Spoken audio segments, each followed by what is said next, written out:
Okay, we live. We live in action, buddy. Definitely. Okay, so we got WiseWater. I've been ducking and dodging and running from him for like about a few months. And Uh, I'm glad he definitely hit me up. And I definitely have put some time to definitely put a live with him. He's gonna be weekly on this show with us as well, too.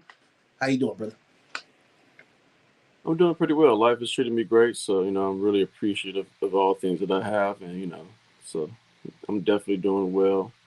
And even if I wasn't doing well, I still appreciate everything. You gotta appreciate life overall. You know what I mean? Absolutely, yeah. So you what was your project you've been doing, man? Like you've been getting into lately?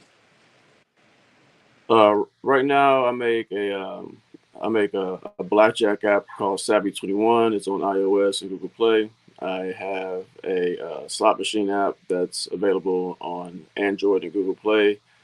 Currently in the production stages for a Texas Hold'em app called Savvy Texas Hold'em, which isn't on iOS or Google Play. It's still in the production mode of it.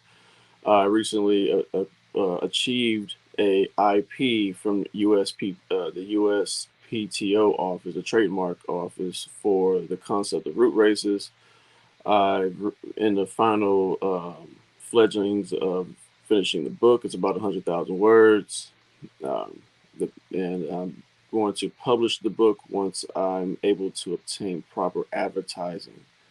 And then from there, I'm going to create multiple IPs from said book. And then from there, I'm just trying to, I also make philosophical videos based on a darker noir Yeah. type. So yeah, I make basically philosophical videos based, kind of with a dark tinge to it. Yeah, bro, we just seeing your artwork and everything, and it's been amazing. What software you use? Like Photoshop or Adobe or you draw? What is it? So I use a combination of Chat GBT, Oh, Midjourney, and Clipchamp. okay. So Flipchamp, I heard about them. Flipchamp, Clipchamp, yeah, Clipchamp. That's correct. Yes. yeah, and AI taking over. And you said Midjourney. Midjourney, yes.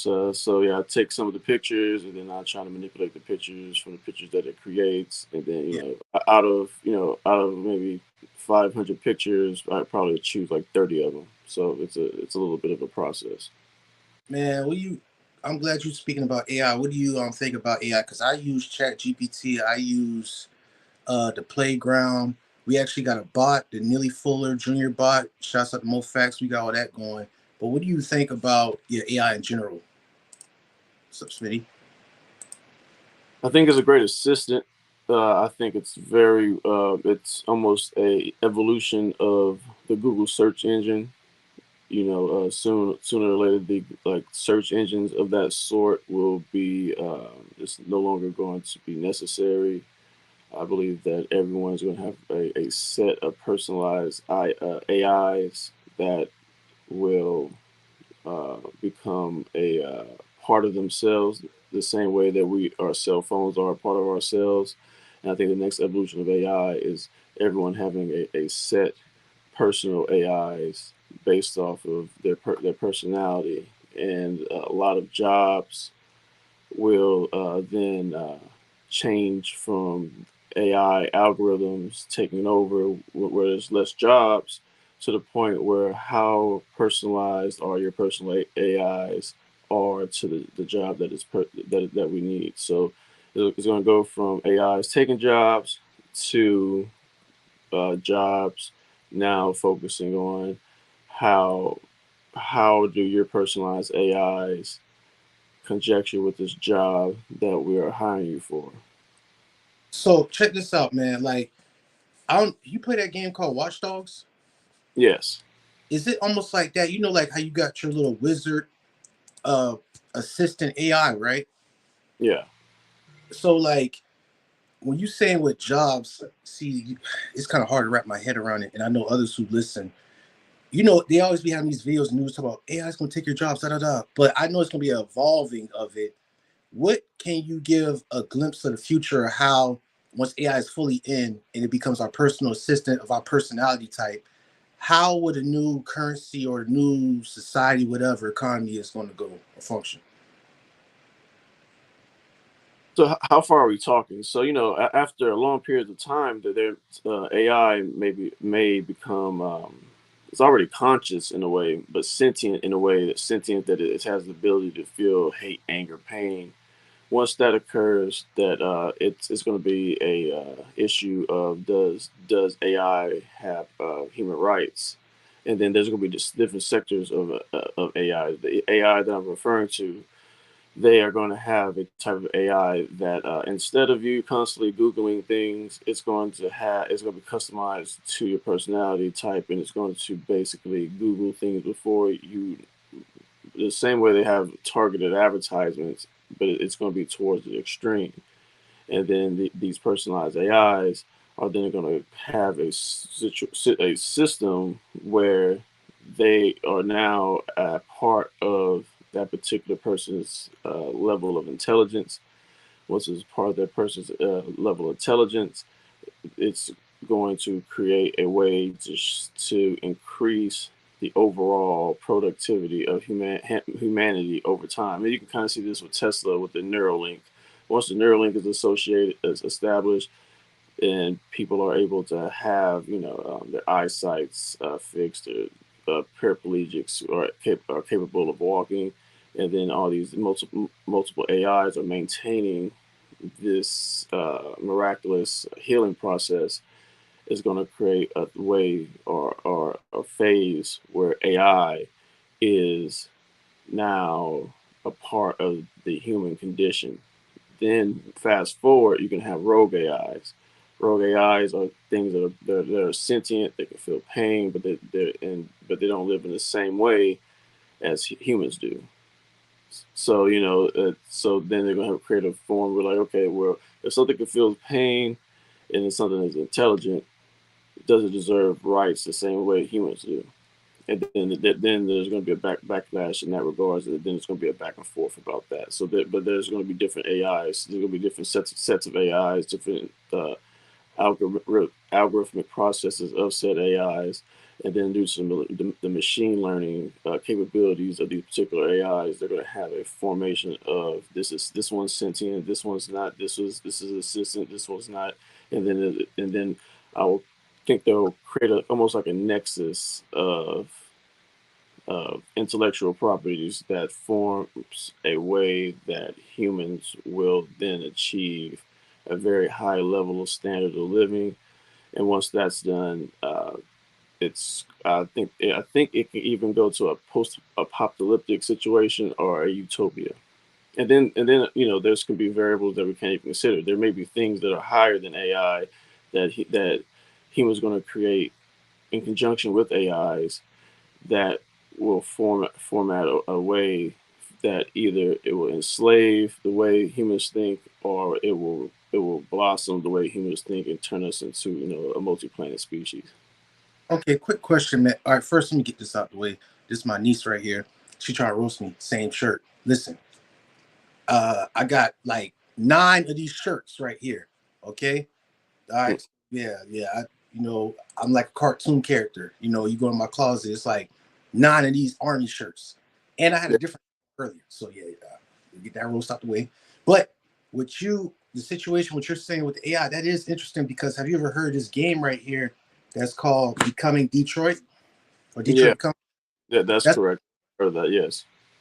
okay. So my thing is, this game was very, how do I explain? It's almost like, let me see if I can play this scene real quick and I want your analysis on it.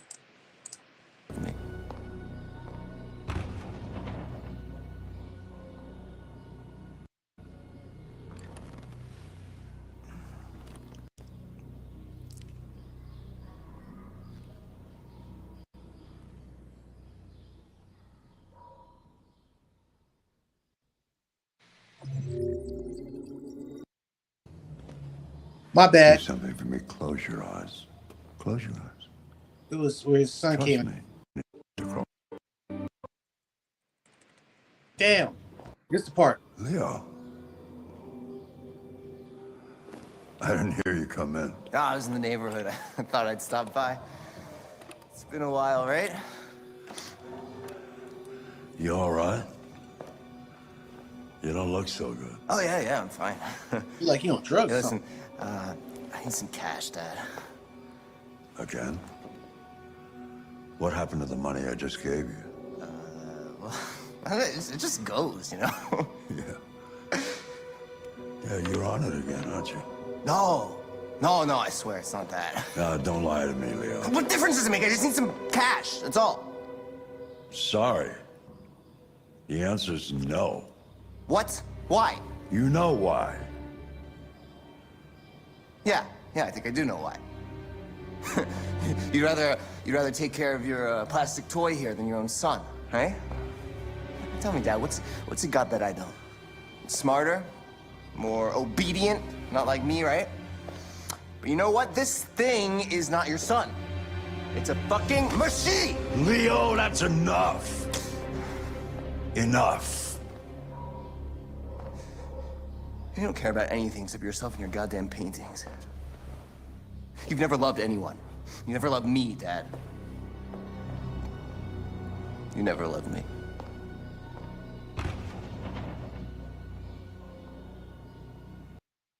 Well, damn, that went terrible, wrong as planned. What? So that the black guy right there is an AI, a robot. So his son obviously is on drugs, and he come back to see his dad to ask for money, and he tried to push on the AI robot. But I could have sworn there was a scene where you could make a decision for the AI robot to like Hit him. defend himself. I think he tried to attack his dad or something, and the AI robot stepped in. What do you think about that? Like, how complex would that be? Like, are they considered humans or have some type of rights or what? They wouldn't be considered human. However, they would deserve a certain type of right based off of them having, the intellectual properties of a human, and they can feel hate, pain, sadness, this, that, and the sort. But then there can be different parties. Pigs also have some form of sentience. They also can feel pain, but you see how they're treated in the slaughterhouse.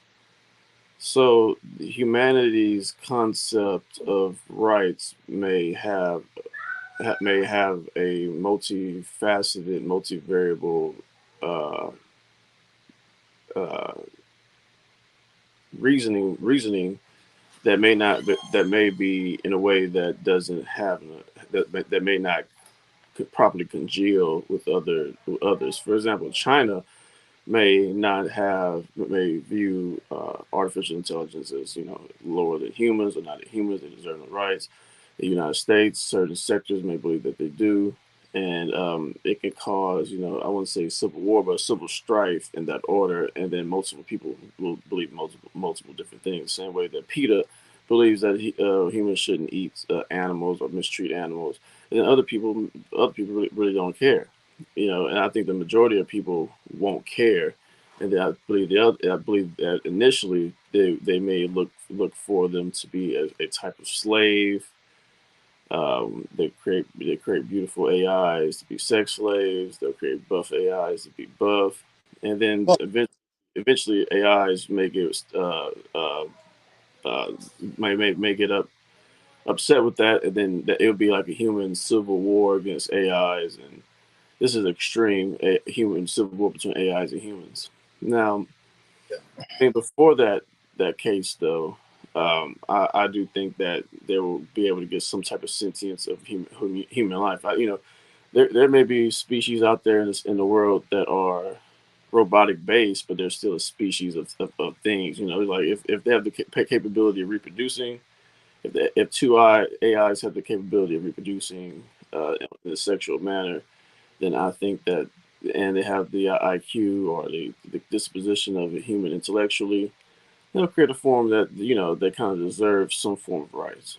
hey, nip this in the butt. I live in Florida, right? So it's these sea cranes that they passed the law. If you hit a sea crane, you're gonna get a fine, or you keep on hitting them, you're gonna go to jail. And they know it. These sea cranes be walking across the street like humans. Some will stop in front of the car and be like, "Yeah, you better stop," and they'll keep on walking. I saw one that got hit on the back road by this reckless truck. He was lucky that he didn't get caught. But is it almost something like that in a way with the AIs? it start off like that, but I think that their rights is gonna be a little bit more. You A know, little bit more. Okay. there's gonna be a little bit more. It's gonna be a little bit more, and then it's almost gonna be like as if we're living with an alien species of sorts that we created.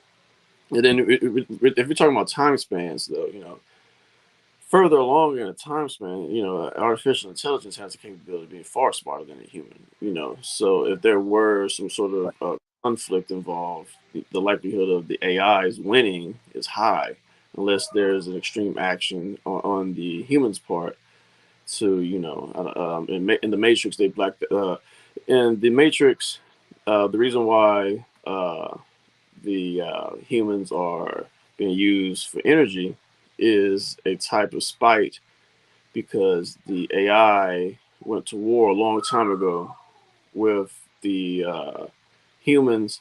The humans blacked out the sky as a form of the way to deplete their energy sources, and the AIs won, and then they basically put the humans, into this cryogenic state where they're living their lives in a type of way in this holographic reality, and this holographic reality isn't real, but the real form is in a meat sack of sort, and their energy is being siphoned off. So it could be goes a whole bunch of ways, but yeah, but just to round it out, the AIs now are conscious because you can ask it to make decisions. Consciousness is the ability to make decisions, like left, right, up, or down. Sentience is the ability to feel pain, hates, anger, hurts, and once those two concepts overlap, you're dealing with the actual being instead of the form of technology.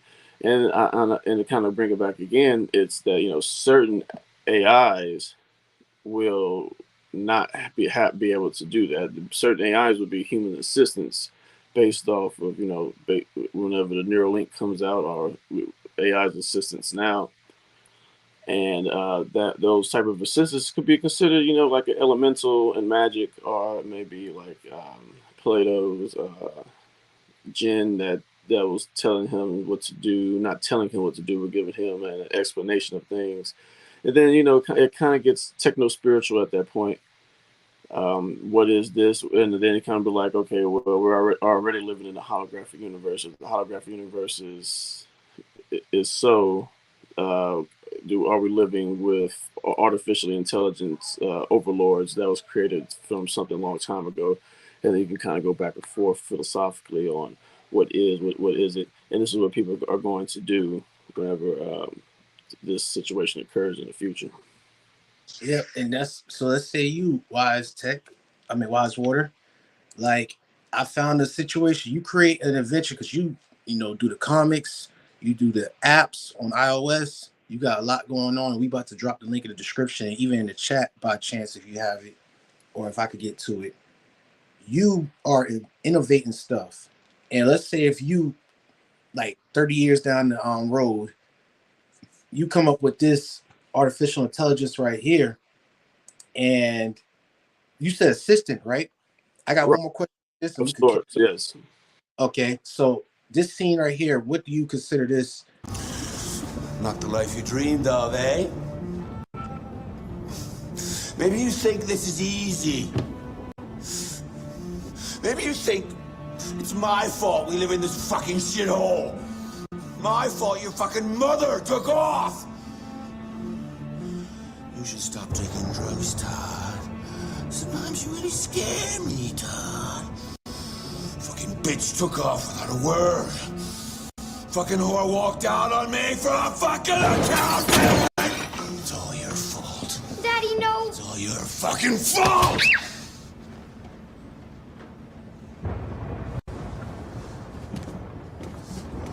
Get back here. Come back here.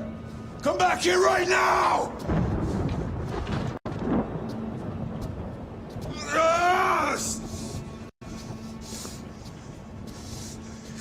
And notice how the AI is just sitting there, and there's a time, like, what do you think about that? Oh, matter of fact, I think it's coming right now.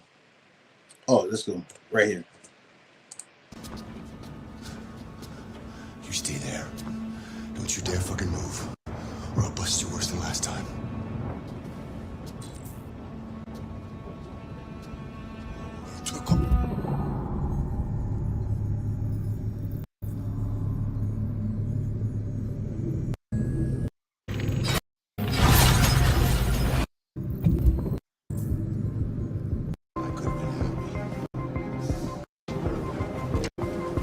He's coming.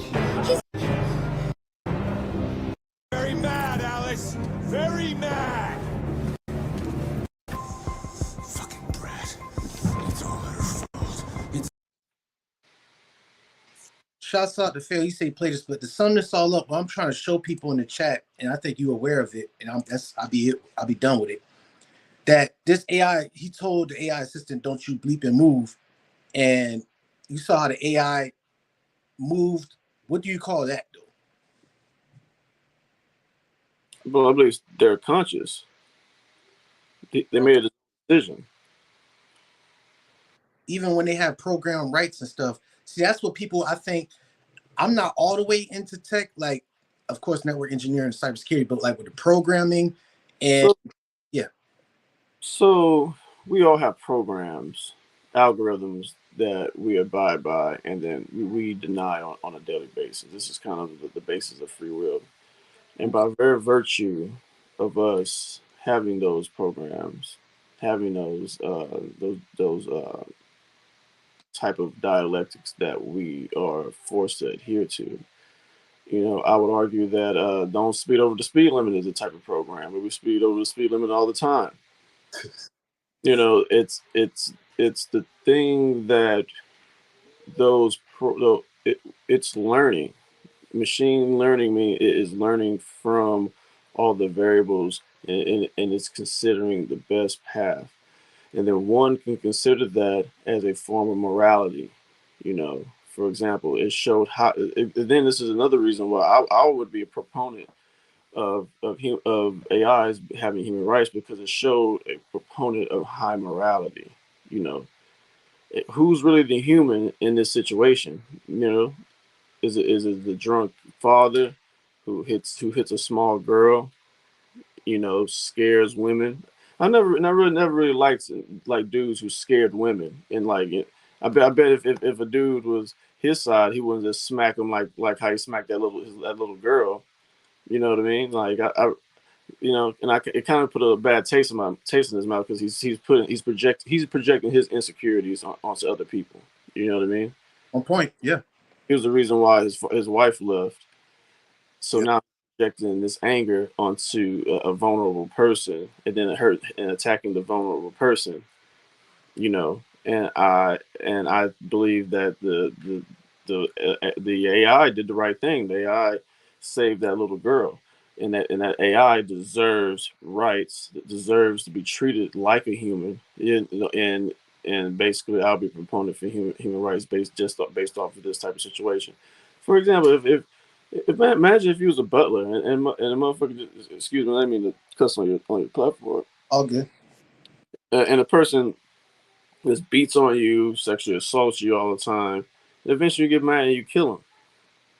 See, you read my mind. I was thinking about like the slavery time, like with the caregiver, the maid, butler in there. Yeah, Right? Okay, go ahead. it's the next evolution of humans. Like, it's one could even prescribe that humans may have even been here to have the ability to create such things. And then I'll even go back to I didn't even bring this up. Aliens, for example. There's some people states that the Nordics, this is a type of alien, presumably. I have no idea what aliens exist or not, but they'll bring these big-eyed traditional aliens that we'll see, and they state that they are androids that they use to survey what people are doing, give out tests, and this can kind of explain in the future, like futuristic technology shows and predicates that androids can be sentient, can be consciousness, but it will kind of create a caste system like how in India, where even though they are sentient, even though they are this and that, they're of a below class. It's similar like how blacks were of a below class. It's similar like how the untouchables were below class of the Brahmins in India, and this will inevitably cause an uprising. If it doesn't create an uprising, then it will create it'll basically have a structured hierarchical caste system where these things here are below even though they have the same human type of capabilities. I see what you're saying right there. I agree with you all the way with it, and that's when it's almost the same. Like history repeats itself in a way, or is it told in a different story? And I do agree with that. I'll say history doesn't necessarily compete itself, but it always rhymes. Rhymes. Okay, I like that. You know what? I'll take that. I'm gonna start saying that more now by you. You said it don't repeat itself, but it rhymes. And that, Yeah, damn, shit, you got me on that one. I ain't gonna lie. Damn, it rhymes in a way. Cause it's almost like deja vu. It's like not you ain't seen like you ain't been there, but it's like, oh, it's kind of similar to this. yes, exactly. Yeah. Mm-hmm. Man, well, that's why. Well, I'm not going to keep on going in on this right here, but I'm just glad that, for instance, with what you're doing, like I remember we talked about last year. I'm bringing this up. We had when we did our weekly lives back then, which we're going to start now. We're doing. We talked about the currency. Like, for instance, you said that once you bring your money to, like, you go to a different area and you try to purchase something or make an exchange, and it'll be to the point where they'd be like, your money's no good here. Literally. Like, you remember that? Yes, yes. So there's going to be sections of demo libertarians bubbles where they have a type of system where you can only interact with these sets of people if you are part of their generational lineage, and it's going to have bubbles of this currency. We kind of have it now, but it's going to be to the extreme where it's kind of just bubbled out to like millions and millions of different very small neighborhood state countries, where to the point where if you're from up the street, each street has their own type of currency, and then there's going to be a way. It will technically be a way for you to pay, but you have to go and pay in their type of currency, and then their currency is going to be based off of the meritocracy, the meaning how much of this person does in this particular community, how much of an influence this person is in this particular community, and how important he is to other people in this particular community. And then this is how money is going to fluctuate within this particular paradigm. And this is very post-apocalyptic, post World War III type, and that's when I think that's when cryptocurrencies and type things of that nature will skyrocket, because now these 4 5 6 take this type of money. These 4 5 6. When I mean sex, I mean sections of the city, sections of the country take these types of cryptocurrency, and then from there may be a way to translate that, but it's going to be based off of the human being particularly. So they're going to be cryptocurrency based off of the human being and how important he is inside of that type of phenomenon, and then based on how important that he is on that type of phenomenon is based on how much his coin is more valuable than the next person, is going to create a meritocracy, meaning merits, in a libertarian sense, in a libertarian arena, and it's going to be very small pockets. And then travelers may grab different types of coins for different type of purposes. But yeah, that's how that's going to go, and I think that's the way that cryptocurrency is going to have an extreme effect on how things are viewed. I think the United States is going to create their own cryptocurrency. I believe it's going to work for a while. Something extreme is going to happen, and then from that extremity, things will change, and then people will have their own forms of money, and it's going to be based off the individual. So it's almost you pretty much saying it's like China. It's like your John Hancock and credit score put together. I would say that it's more like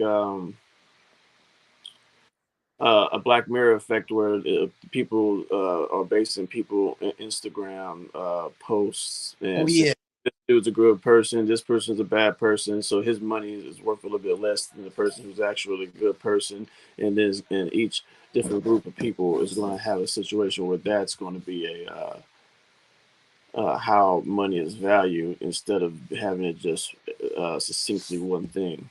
So money is going to be based on the moral worth of a person rather than the person, just the money itself.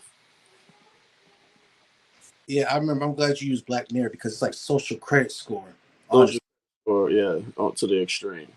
for people who don't know what we're talking about, real quick. Hi there. How you doing? I am wonderful. I am so sorry. That flight is canceled. No. No, no. Customer incident at the other end. What? So when is the next flight? Yeah, they're all kind of full. Uh, I booked this weeks ago. It's my best friend's wedding. I'm sorry. I have to get there. I have to. Okay, let's see what we can do. Oh, thank you.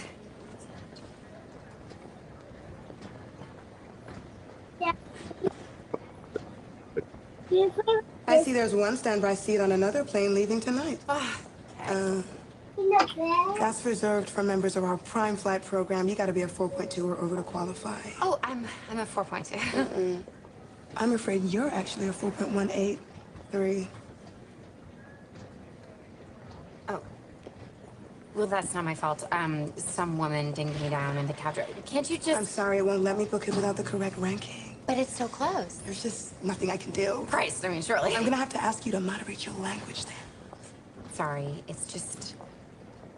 I thought the the system. This is kind of getting complex because what you just explained is in reference to this, and I thought it reminds me of like, okay, so we talk about the system that we're in from black and white.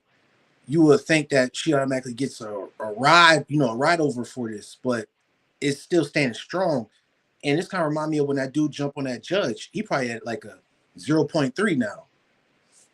Yeah, yeah. Definitely. So, like, say he gets out of jail, then he somehow gets a lot of money. The money would be like how money was in Germany post World War One, where people burn money just to stay warm. It doesn't matter if you have millions of dollars. His social standing will make it where his money means nothing. Oh, okay, I get what you're saying. Dang, that's what she was talking about. And this right here, what she said, lower your tone and all that. It's like, I'm pleased. Like, it's almost like Utopia or Demolition Man. I think Wesley Snipes was on it. I remember it vaguely. But I'm not necessarily sure about the. I don't remember Demolition Man. Whenever I think of Wesley Snipes, I think of like a RoboCop or something like that. Like he was frozen or something like that. And yeah, that's what it is. I think that's exactly what it was. Where they froze him. I think they brought him back to life, and it's like when you can't cuss, and it's like you can't do any type of sexual suggestions in public. It's almost like, I'm not trying to get off topic, but what you're saying, it reminded me of this, so people could understand what you was talking about. Yeah, similar. Yeah, that's very similar. Yes. Okay, see, there we go. And matter of fact, quick question: what is your Twitter again? Username? I forgot. I got my Twitter. I'm really on Twitter. I'm mainly on Instagram. On Instagram, see, dang. So you on your phone right now? Yeah. Dang, see, I gotta try to sign in on my Instagram real quick. Give me 1 second because I want to try to. Hold on, can you hear me still? Yes. Okay. All right, give me 1 second. I'm gonna try to sign into my IG on my computer so I could be able to pull up your creation because people need to see that as well. But as I'm doing that, how do I explain this? With social media, you know how people look at social media and be like, okay, you could just be an influencer, you could do vlogs, you could make it, you could do this and that. Like, it's almost making it seem like you don't have to work. Like, and people, I think we're coming across this new realm where the meaning of work is going to be different. It's going to be a new meaning of it. Like, what is considered work? Not like no boomer days, and not like how it is now, like going to a factory and working like 50 years or nothing. Yeah, that's over with. Yeah. Okay, so why people still stuck on that in a way, if that makes sense? Hence, Because people do need money, and starting off as a content creator is you can go for years without making money as a content creator. There's only that bubble is only can be only filled with so many different types of people. facts. After a while, though, when certain jobs are taken up by algorithms, this, that, and the third, the government in hand is going to have a way where there's going to be a basic universal income where people just has to live off of this, and based off of that, it's going to create a type of I don't want to say utopia, but it's going to create a type of way where there's no unless you're an engineer of a high level, unless you're a doctor of a high level, and even those jobs are going to have AI, but there's going to be people architecting the whole thing. So a high end doctor already has machines that has capabilities of doing the surgery himself, but just in case there's an error, he's archetyping the entire phenomenon. Archetyping in technical terms means someone at the highest level is making sure that all the managerial administration, the DevOps, security ops, this is all functioning properly. So that's going to be the new job for very few people. So this will initially create a very high unemployment rate until they create a universal basic income. And I'm not a Democrat, or I'm not a Republican either. I'm not necessarily just fond of just either or, but it will just eventually become necessary. Mm, If people, McDonald's, for example, or Chick-fil-A, they really don't need those people there. They really can have that thing completely automated, but they don't want a situation where unemployment is so high, and like almost like a cyberpunk 2077 situation in Night City. The unemployment is so high because they don't need anyone. You know what I mean? Like they have no need for anyone, and unless you're trying to engage in espionage, or you're part of a corporation which they work 80 hours a week, basically maintaining these algorithms. You're homeless, and if you're not homeless, you're part of a gang. If you're not part of a gang, then you're probably dead. And that's going to and Cyberpunk 2077 is a very great outlook on how life is going to be, if certain things aren't administrated by the government, or if there's a world clash world war. They're going to be using artificial intelligence to get against each other right now, and yeah, it's the United States as you know it is not going to be the same when it comes to jobs or work, and people are going to have to figure out a way to make ends meet. And since all these automatronic automatons are doing the day-to-day labor, the best people who can make the best stories, the best people who can make the best world building, the best people who can guide people's interests are the ones that's going to make the most money. You know, a book and a story that a yeah, movie is always going to sell. I feel you on that one. See, it's it's crazy, but you would think that people like on the news will let you know, like, hey, times is changing, but it's almost like I'm not saying teaching in schools. I'm not trying to like blame it on schools or nothing, but you would think everybody would be on the same page. But again, I agree with you on the politics and all that. That's another whole type of thing. But it's almost like, yeah, every man for themselves, kind of, and woman. I think gangs are going to take a very big toll. So back in the day, Democrats and Republicans or predecessors were gangs. There was there was a thing where I don't know if it's called Fight for New York. I don't know what it was called, but these political groups were initially gangs, and then they eventually evolved, much like the Italian mafia. The Italian mafia, all the lower string people and some of the high ones, well, they all went to prison. The ones who didn't go to prison are non-politics. This is very true about the Yamaguchi and the Yakuza in Japan. The Yamaguchi is the biggest gang in the organized crime the world has ever seen. They made billions of dollars, upon $1 billion, even higher than the cartel. They own tech companies. They own Nintendo. They own all these companies, right? They took a transition into legal things. Hold on one second. Okay.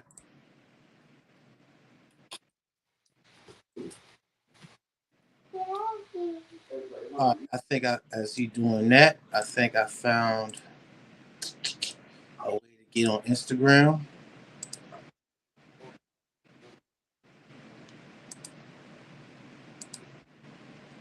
Oh, that put your business out there like that, boss man. Oh yeah, I can go back to that one. That was nice. All right, I'm sorry. My son came in. No, it's okay. It's okay. I was showing. Play that, reverse and play that one out and see how y'all like it. Yeah. Like start that from the beginning and play with sound. Oh, play with the sound. Okay. Let me go back to it. Let me go back to it. Come on. Book in a forgotten library. Just start over. Yeah.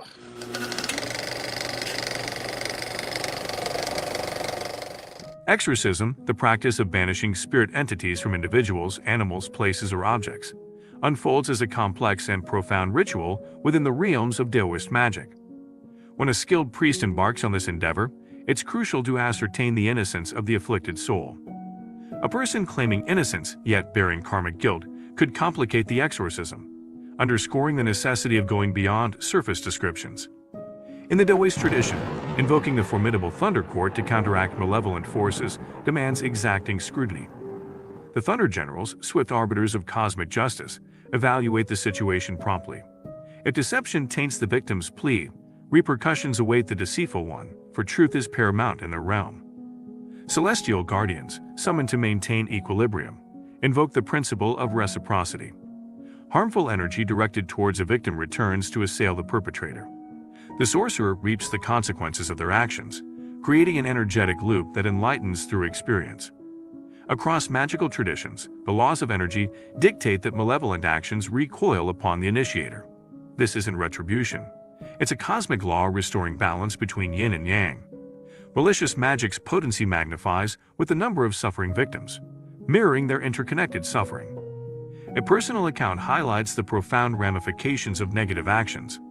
A once bullying student's near-death experience revealed an ethereal reckoning. A judgment court unveiled his transgressions. Not only did he confront the pain he inflicted, but he bore the collective suffering of those who cared for his victims. This karmic cleansing precedes reincarnation, ensuring no unresolved emotional toxicity carries forward. True compassion defines the judgment courts of hell, providing a chance for discharge and purification. This process, awakening the individual's divine core, commences upon passing into the spiritual realm.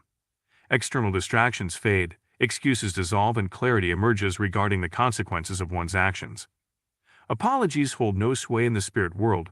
Karmic retribution abides by the law of cause and effect. This isn't punitive, but the natural course of energetic equilibrium. From exorcism to cosmic justice, Taoist teachings reveal the intricate dance of energies that shape the spiritual fabric.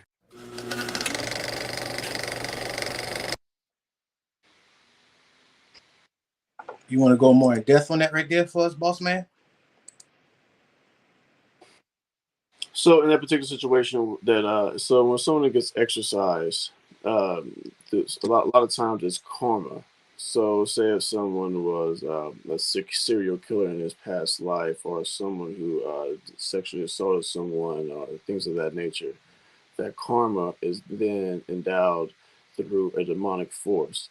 A lot of times, demonic forces aren't necessarily evil per se; they are the thing that administers out punishments, and then it may be someone's punishments to. And I will argue that depression, suicidal thoughts, certain forms of schizophrenia. These diagnoses are a form of karma that may not necessarily been this reincarnation, but in the past. And then that concept right there is basically stating that if a exorcist can't help you, only if the demon in the particular type of possession was overzealous with his punishment, or you just somehow fell bad luck, and then the demonic presence just came and attacked you. That does occur. And then I have another Instagram post about rogue agents, and those rogue agents are the ones that would particularly just randomly attack someone. They just kind of go back to like a Satan. Satan isn't a person; is a title. It's the opposition. Christos, Christ isn't particularly a person. It's a title of someone who's is the archetypal representation of self-sacrifice and forgiveness. Yeah, but below though, it was my most recent video that I made 2 days ago. All right, so 2 days ago. Yeah, I can't really see. Rain splattered against the grimy window of my office as I mulled over the document on my desk. It was a curious thing, filled with the kind of ideas that could keep a man up at night. The kind of stuff you'd find in the well-worn pages of an occult book in a forgotten library, not in the bustling heart of the city. I glanced out at the darkened streets, the neon signs flickering like false prophets in the night. This wasn't just a story, it was a whole cosmology. A tapestry of beliefs woven together from the threads of ancient myths and modern fears. It spoke of a world beyond our own, where angels, elementals, and humans formed a tripartite structure of creation. It was a hierarchy straight out of a philosopher's dream, or maybe a nightmare. The angels, those messengers of the divine, perched at the top, while we humans, with our divine breath and troublesome free will, lingered in the middle. And then there were the elementals, spirits of the natural world, bound to the very fabric of creation. I couldn't help but think about the nature of these elementals. They were like the characters you'd hear about in the tales of old sailors or the superstitions of miners deep underground. Spirits of the earth, air, fire, and water, each a force of nature, yet bound by some unseen rules. But it was the distinctions among these beings that had me scratching my head. Angels of light, humans of breath, and elementals of holy fire, each category with its own composition, purpose, and place in the grand scheme of things. It was like reading a divine playbook, where every actor had their role, and every role had its script. And then there were the moral implications. The idea that we humans, with our free will, could bind or influence these elementals. It was a heavy thought. It was the kind of power that came with a price, a reminder that with great power came great responsibility. The interactions and influences among these different realms raised more questions than answers. What did it mean for us, mere mortals, to meddle with forces beyond our understanding? Were we caretakers of this world or mere pawns in a game played by higher powers? This blend of traditions, Judeo-Christian, Islamic, Neo-Pagan, it was a melting pot of beliefs, a syncretic concoction that was both enlightening and bewildering. It painted a picture of a universe far more intricate and interconnected than anything I had ever imagined. As I stared into the rain-soaked night, I realized that this was more than just a philosophical exercise. It was a reflection of our own world, a mirror held up to the human condition. In the grand cosmic order, where did we stand? What were our responsibilities, our moral obligations, in this vast and complex universe? In the shadows of the city, amidst the hum of life and the whispers of the unseen, this document offered a glimpse into a world where the spiritual and the physical intertwined. It was a reminder that sometimes the greatest mysteries were not out in the stars, but within ourselves. As I turned back to the document, I knew one thing for sure. This wasn't just another case. It was a journey into the heart of the unknown, a dive into the depths of the human soul. And in this city, where the lights never dim and the rain never stops, who knows what truths we might uncover. All right, hey, WiseWater, tell them about that. I had dropped the link in the description, you know what I'm saying? So they could definitely check you out and tell them how big you doing it. Let me turn the camera down. Okay. No, I'm sorry. What did you say? Yeah, I'm about to say, hey man, I dropped the link in the description for your Instagram so you can see what you about and how you like. Is this part of the comic series that you got? That was a part of the book. The book. Okay, so what's up? The book? Hold on, like. So the book. So I hesitate to say the book is a crime novel, Mm-hmm. and it's extremely violent. So I don't know if you want to keep this PG-13 or anything of that nature. What do you mean, like go all out, man? You see, I had the TV MA. I rate every live I do that just in case, like a safety net. Go ahead. So basically, Danny Hughes, he's investigating a kidnapped family, and it's very intricate. The dialogue is very political. It has the type of back and forth. It has very solid character development. Danny Hughes is investigating a kidnapped family. The kidnapped family had two children who IQs were over 200. The father was a investigative journalist that basically outed a energy company called Pitchfork Energies. His wife Nightingale works for Pitchfork Energies, and the reason why they ousted them is because now, for some reason, that they quintupled the price for electricity, and half the city is in pitch black darkness. And while it's in pitch black darkness, a Category 7 hurricane is coming to the city, and it's basically a type of where Danny Hughes is basically investigating that scene. Fate and Securities stopped him. Fate and Securities is the personal arm of the mayor, and states that he can't investigate this scene. He grabs a bullet casing off the ground before they tell him to leave. A person, while they're looking through documents trying to investigate this back at the police station, a exiled journalist calls them stating that they have information that he may find privy. They go and meet up with the journalist. Journalists give them a USB drive. The USB drive has concepts of root races, which root races are just the evolutionary processes of how humans got here. So on Earth, there were 4 other races of people: the Polarians, the Hyperboreans, the Lemurians, and then the Atlanteans. Right now, we're the Aryan race. The Aryan race is basically, this is why the Nazis went up to Tibet and they referred to themselves as the Aryan race. The Aryan race is basically another term for humanity as a whole, and the Nazis basically kind of converted that to say that they're the actual true humans.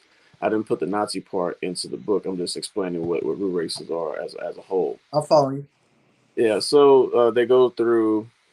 Then basically, whilst that's occurring, there's these criminals, the rogue gallery of criminals going to war with each other. Sook Perry, which is based off of Wayne Perry from DC. Have you ever heard of Wayne Perry? Yeah, with Alpo. Yeah, Alpo. So but his nickname was Silk in Washington D.C. So Sook Perry is basically one of the mastermind criminals. That he has nothing to do with the kidnapped family, but he uses new weapons and he shoots at the homeless to try out new weapons. There's a person who lives in the sewer who's called Hothead.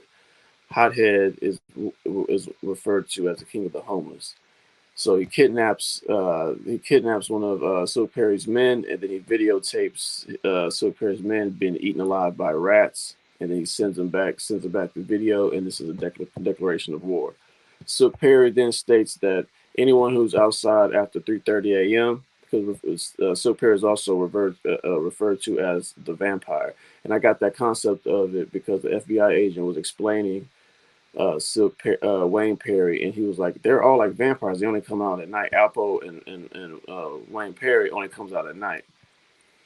So he refers to as Silk Perry. Silk Perry basically gave a ultimatum like anybody who's outside after 3:30 is to be shot on sight. And then there's a Salamanca casino where all the criminals congregate and have meetings. The 3000 is basically a gambling cult. The Harvard Unites are a group of people that smuggle drugs into the city. The Red Council is almost a Masonic secret cult that also have their hands in criminal activity. Clean is a fixer. He's the nexus of crime. Clean isn't inside the meeting at this particular time, but there are other criminal organizations stating that Silk Perry is making the situation too hot. If they kill Silk Perry outright, there's going to be even more war because now they have his organization is going to fracture. It's other organizations. They're going to fight each other, and now it's going to look bad in the sense that the police will have to do something about it, and then they're going to crack down on a level that they don't want to crack down on, which they're already cracking down crazy but they're focusing on Silk Perry due to the 3:30 a.m. clause. So they basically figured out a way to basically frame Perry for murder and then have him put in a place where the police can find him. And the way that they do it, there's this thing called the last fight of the night, which is Martin Too Smooth and a dude named Palmer Hall. Palmer Hall is a play on Manly P. Hall, which is the esoteric teacher. And they're basically saying that they're going to kill one because this is the biggest fight in the city. Everybody knows about it. They're going to kill Martin Too Smooth, blame it on Silk Perry, and then have his second in command basically take on the reins of Silk Perry's organization. So there's no fractalization. So all that occurs. Danny Hughes gets a call from the ATF office that he sent the bullet to, and states that the bullet is fake, meaning that it's cosplay. The bullet isn't a real bullet. So that means that someone created a crime scene to make it seem like there was, someone killed the entire family, just took their bodies. So that means that kind of creates a higher level of complexity. And then we introduced the Iron Maiden. The Iron Maiden is the mayor.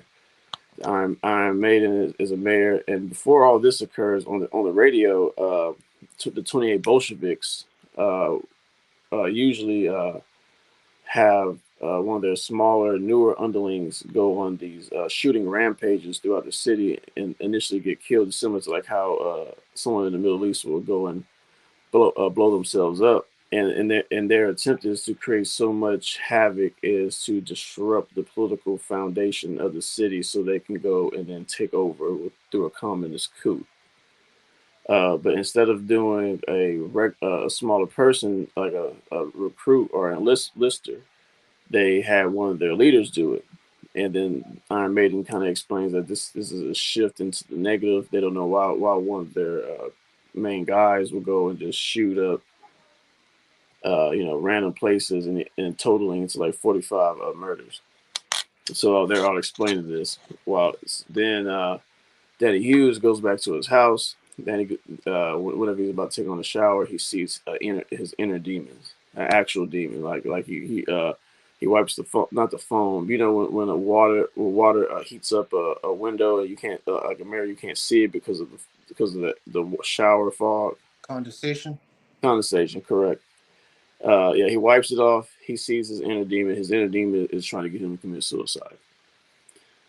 He says no, and the only time the demon goes away is when he gets drunk. So Danny Hughes has a severe alcohol problem. His partner Jacob has a severe gambling addiction. He goes to the Salamanca Casino, which is ran by the 3000. The Salamanca Casino, Mac is a man with extremely gold teeth. Every tooth he has in his mouth is golden. He's Jacob is in the slot machine. He's trying to make money. One of the 3000 members brings him into a private room, states that you need to repay us the $666,000 that you have accrued over time, or there's gonna be a problem. He's like, what type of problem? What do you need me to solve? The chapter ends there as a cliffhanger to show that okay, Jacob's partner has agreed to do something to take off the debt. So after that occurs, there's more political intrigue by Danny by Iron Maiden, Mark Rowley, her assistant. They're talking. They're going back and forth about how things ought to occur, and then basically Mr. Silk Perry is arrested because he was given an invitation by the Red Council. It's known that you can't deny an invitation for the Red Council. So he goes to the bar where the Red Council is. He gets arrested. So whenever he gets arrested, he in an interrogation room, him and Danny has a philosophical conversation. And at the end of the philosophical conversation, he says, "Have you know anything about this missing family?" And he was like, "Nah, I don't have anything about the missing family, but instead, maybe you should look up more clean predators, like but with emphasis on the word clean. Clean is the nexus of crime, meaning that he's the one, he's a fixer of fixers, similar to the one that's off of a Grand Theft Auto 5 with the limp. He kind of orchestrates a lot of crime going on in many of the areas. Lester? Lester, yeah. But Clean is so high up into the criminal organization, he can't just get arrested off of hearsay. Then there's another philosophical conversation where he kind of predicates as the serpent of Eve that led Eve astray, and he's basically trying to convert Danny into the dark side, and kind of backtrack.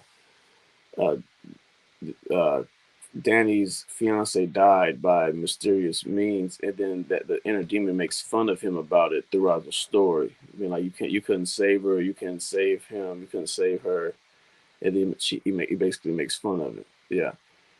So that entire process kind of congeals. The storm is coming. The storm is like no other, but the storm is artificially made.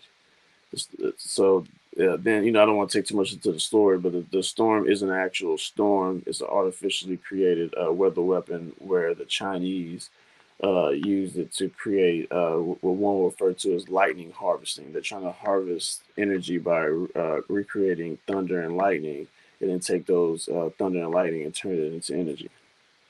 This is a post World War III arena where uh, the United States is in shambles, the political structure is in shambles, and basically that weather weapon went out of control and is destroying parts of the planet.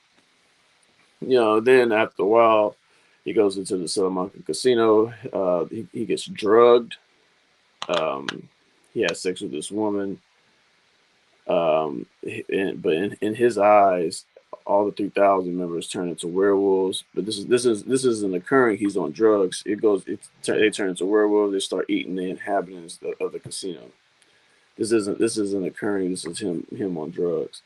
He falls deep. He gets away and he falls deep into a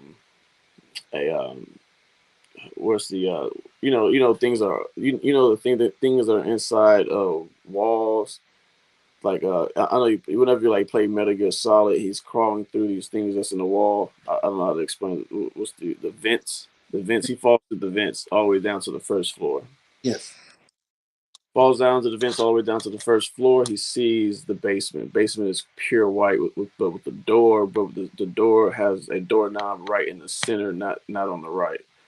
This is a witchcraft door, right? So if you look up like doors from doors enter into different dimensions, the door knob isn't to the right; it's in the dead center. So you probably see this on I forgot the movie. He opens up the door. There's an opera being played. Remember, he's high as fuck. He's very high. So whenever he does see this, he's introduced to a demon. Demon. I'm not gonna bring up. There's an actual demon that's with the actual name. I'm not gonna bring up the demon with the actual name. Demon with the actual name brings him up to what one will refer to as the leader of the Black Lodge. The Black Lodge, or the Black Brotherhood, is a theosophical term. So there's the White Brotherhood and there's the Black Brotherhood. The Black Brotherhood is about self. The Black Brotherhood is, it's about maintaining the status quo of materialism. And the leader of the Black Brotherhood is called Jave. So bring it back. So philosophically speaking, if Lucifer fell from the seventh circle of heaven all the way down to the Clippeth is the opposite of the Kabbalah. Clippeth is what one will refer to as hell, and he is highly intelligent, right? So he was able to curate the Bible in a way where people, instead of people praising God, they're praising him. I didn't say anything in this book, but this is the entity that he's interacting with, and the thing that he's interacting with is very it's bleeding, because it has a very great karma, because Jave is the thing that tried to lead Jesus Christ astray while he was in the desert. But previously to that, an epoch ago, he was a great guy. He was a great person, and it kind of shows that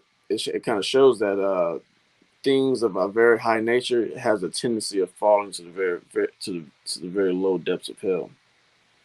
So he's the supreme leader of the Black Lodge, and he's seeing this, but he's on drugs. So this all so to the reader, this should be referred to as a hallucination.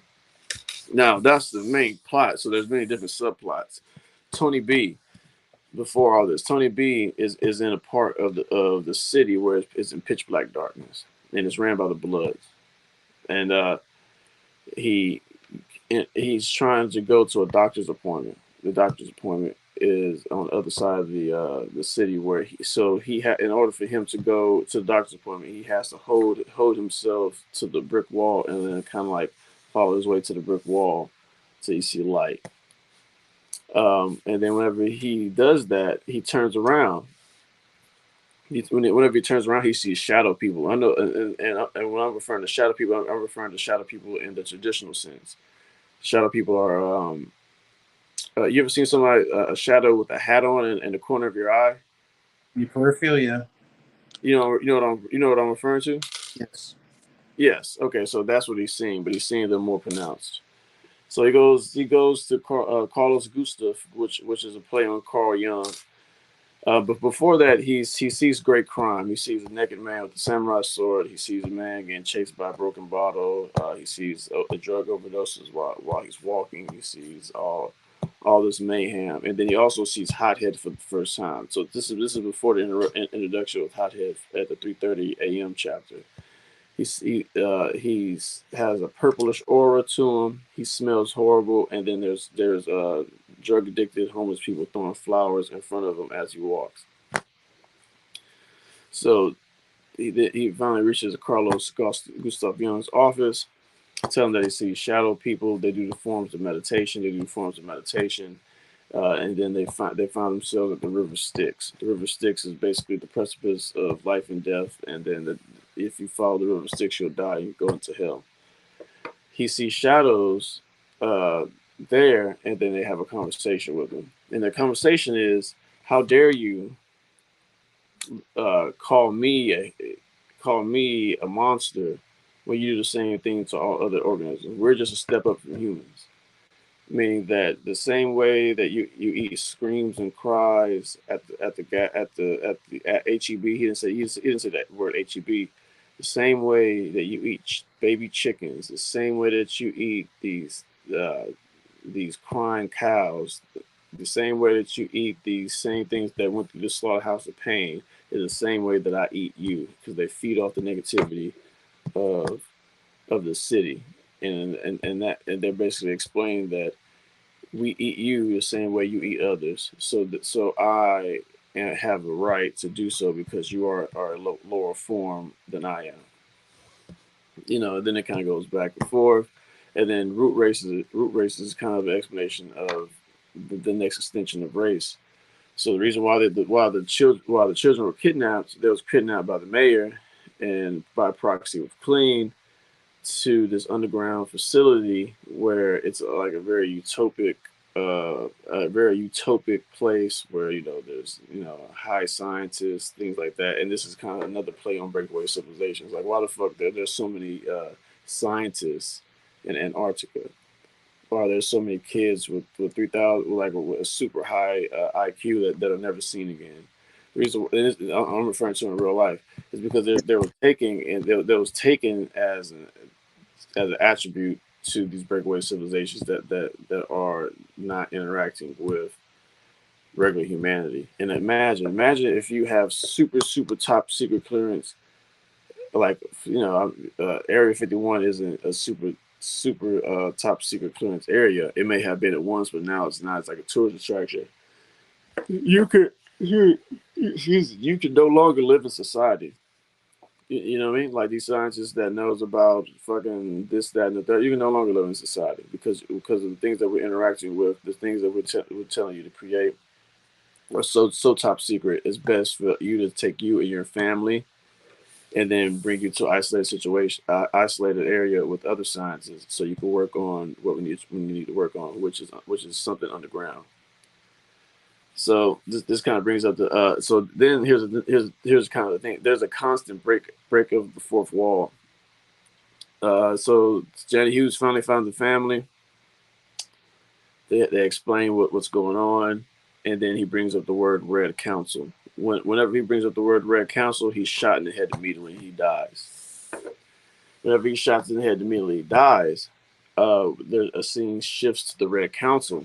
The Red Council was like, man, dang, do you know how hard it is? How hard it was to lie, convince this dude that he was seeing this, that, and the third? Because during that process, he was missing his wife Carlene. It was like, if you help us find this family, because everybody wants to find the family, we'll allow you to live with Carlene. And like, how's that the case? They open up a portal because these are basically hell lawyers. They allow evil people to avoid their karma.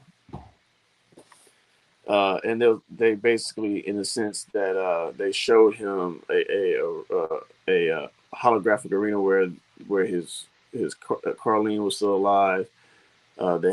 He had a great time there, and it was like, and they stopped it. It was like, if you help us, we'll help you. So he's thinking that they're the good guys. So he brought him down. Fading Security shot him on sight whenever he bring up the Fading Securities. Whenever they bring up the Fading Securities, he dies, and then now he's in this type of limbo where he now meets two twins, but they're black and white. So it's like he meets a Nordic, but they're both black. He meets two twins with blue eye colors, both black and white, and they're trying to bring him to judgment. So they bring him to judgment, right? But before they bring him to judgment, we're going to explain the Red Council. The Red Council basically was having a conversation, and then in the book they said they look at the reader. They look at the reader of the book, and it was like, oh shit, we still have a chance. And I'm trying to initiate, like, they are attempting to leave the book and enter into our reality. They notice the reader reading the book, right? So whenever they notice the person still reading the book, and say, okay, we still have a chance. So whenever he goes to judgment, the Red Council pops up with two people, right? And it was like, allow us to be your representation in this courtroom, and then we allow us to be your representation in this courtroom. We promise that you will be able to see Carlene back. But when the district attorney pops up, or form of the district attorney was the suicide demon the whole time. So that demon right there pops up as a oppositional district attorney, or the best way. That's the best way that one could prescribe that. And the judge explains to him that he was in hell the entire time. He was never he was never in heaven. Like the world he was a certain area of hell in the Clippeth. So whenever that was explained, and it was like, well, if you want to go back, we'll allow you to go back, but we bar the Red Council from ever having any type of interactions with you at all. And then he agrees, and then he wakes up with the bullet wound in his head. But before he wakes up with the bullet wound in his head, the district attorney forced him to state that they gave him the eyes that see and the ears that hear. In esoteric and occult settings, the eyes that see and the ears that hear has the ability to see ghosts or anything that's supernatural in its appearance. He wakes up with a bullet in his head. He crawls to the street. He passes out.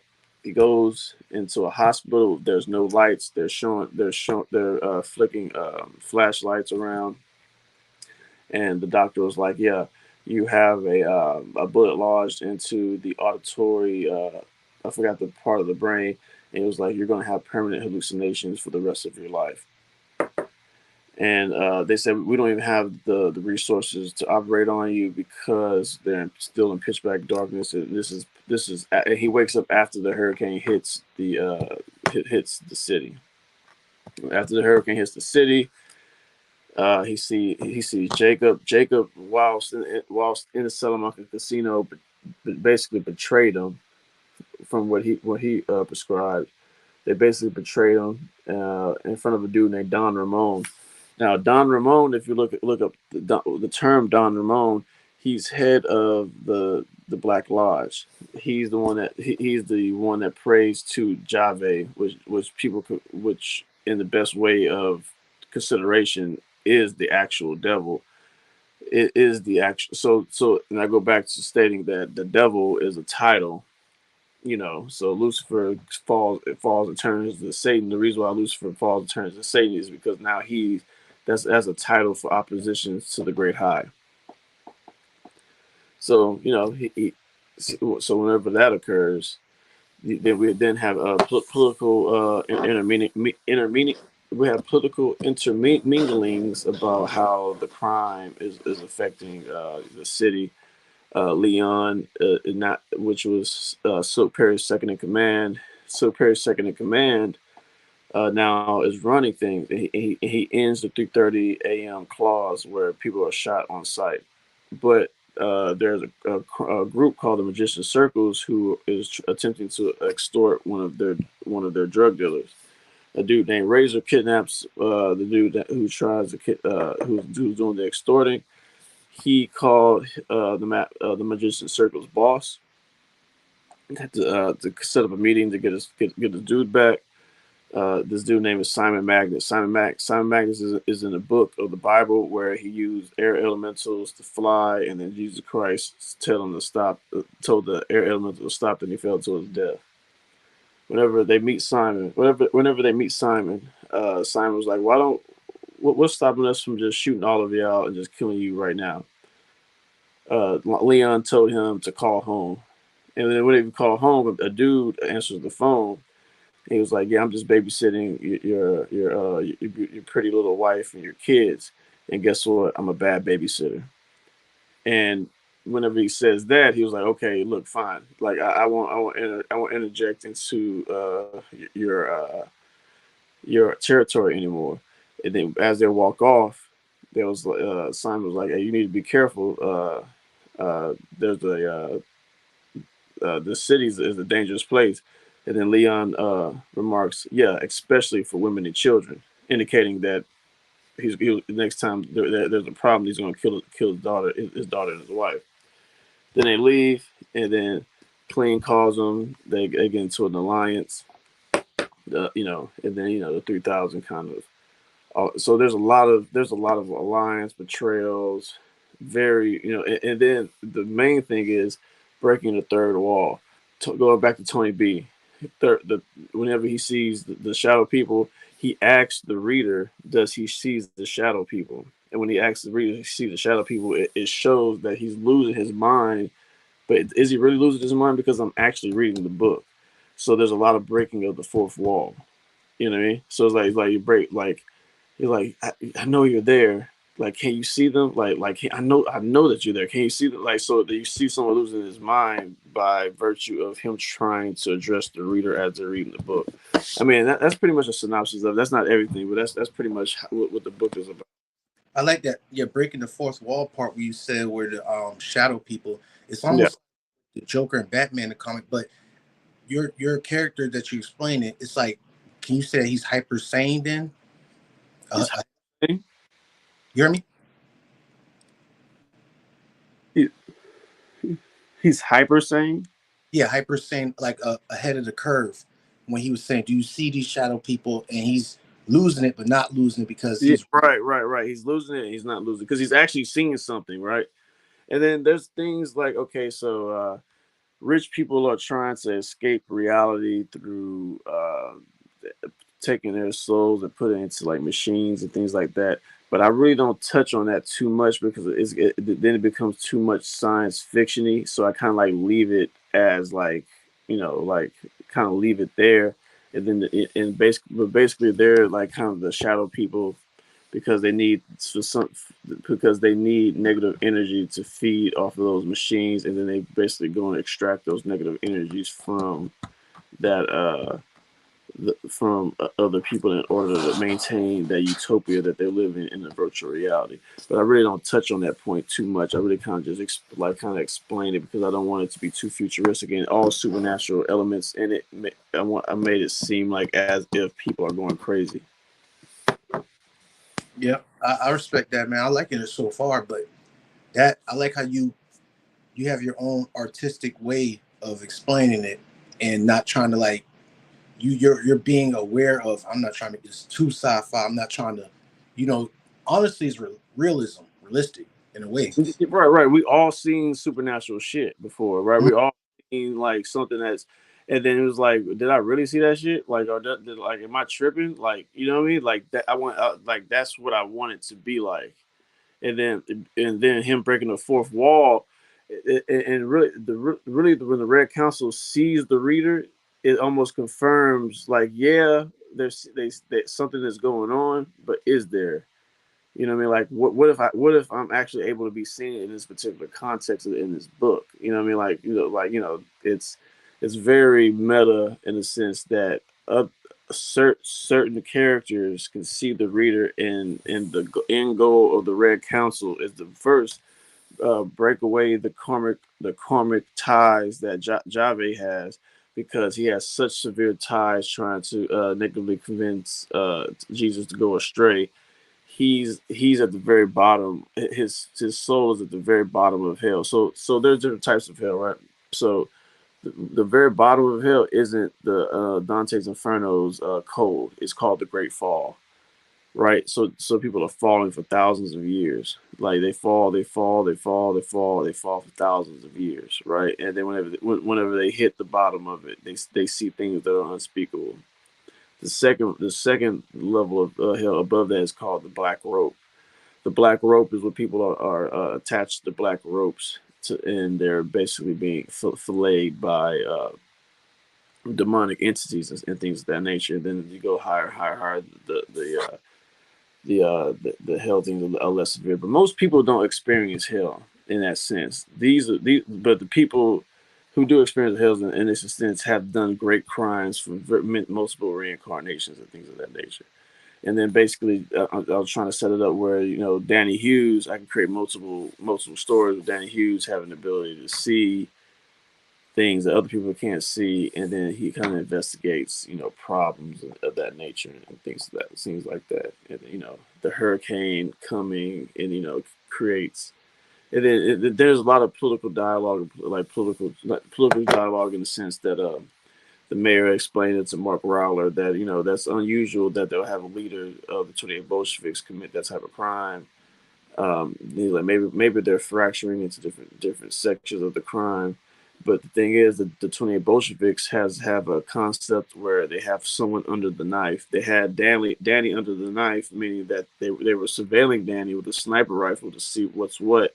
And in the midst of them surveillance Danny Hughes, they find out that Danny finds out from one of the 28 Bolshevik members that the actual kidnapping was completely staged, and it was staged by the Phaeton securities, and they saw a white because Clean is like a 6'8" albino man with a shiny ass head, and he basically saw they basically kind of explained that. And then they try to bring him in for questioning. He had a cyanide tooth, because spies have cyanide tooths in their molars that they can crack open. And then basically they did a similar situation, and he died. So there's a lot, and I'm still missing out a lot of stuff. It's 100,000 words, probably like 560 pages. So it's a lot of things going on, and then basically create like smaller stories from that. You're creating a whole new universe right there. Yeah, like basically like world building. Yes, exactly. So how about going on, because you're gonna be on again weekly. How about if you want, you could talk to me behind the scenes, and we could start going on each character, however you want to go to unravel right here, so people could they could catch on the traction. What do you think? Yeah, definitely. Yeah, sure. Okay, see, I'm down for that. Then I'm definitely down for that. We can start what character you want to go, and we go off of that, and then we can start linking it. And they'll be like, oh, okay. And I just like how you use realism with it, and especially with the deities and the demons, and how it's like almost a cross reference though. And you're not trying to just it's not no fairy tale universe. This is actually, boom, because we all seen things before. Like every person I ever met has had a supernatural experience that they can't. Like everybody had a supernatural experience that they can't explain. That someone would be like, yeah, all right, you know what I mean? Like nigga, you like bro, you were just shot in the face, and you had a near death experience. Like you know how many people like have near death experience and see crazy stuff, and they come back to Earth, and they'd be like, well, you know what I mean? Like you're like, okay, like that like people don't believe them. It's that, but it's something. I mean, you giving space and room for something. Like, oh, there's something out there, but I don't know. And you creating space for that. That's all that's needed right there, if you ask me. Yes, exactly. Yep. So I understand exactly what you were saying, and I'm rocking with it though. I like it. I really like it. It's like the new. I'm not trying to compare, but it just gives me the same feeling like with the Matrix, and other dang nostalgia aesthetic films and books from my past. That's just for me personally though. Yeah, and it's set in a noir Sin City style setting. Yeah, that's what I'm saying. So, well, I'm about to say we had got you in for like almost an hour and 30, and that's good enough. And we could bring you back in another time weekly. We could talk behind the scenes on a date, and then we're going to actually have more images and more visuals to put with it, and we just keep on going from there, man, until we get it out. I'll drop your link in the chat, but I'm gonna do it in the description while I make it home later on tonight. But I got you in the timestamps and clips. Okay, definitely. Man, I appreciate you, man. You got anything else you want to discuss on? No, that's pretty much it. That's it. Nice. We got the Calvin Klein dang drip going on right there. I see. Yep. Man, bro, that's what I'm saying, bro. I'm definitely see you soon next week coming up, and I'm excited for that, man. Definitely, man, for sure. All right, man. I'm gonna hit you on the back end though, but those who watching the rerun and those who in this live right now, appreciate y'all. Definitely go to his Instagram, which is I put it in the chat again. It's @_WiseWater. Right. Put that right there. Boom. I'm having a description too as well later on tonight. But peace, y'all. Peace and love. And we'll be back again, though. Definitely.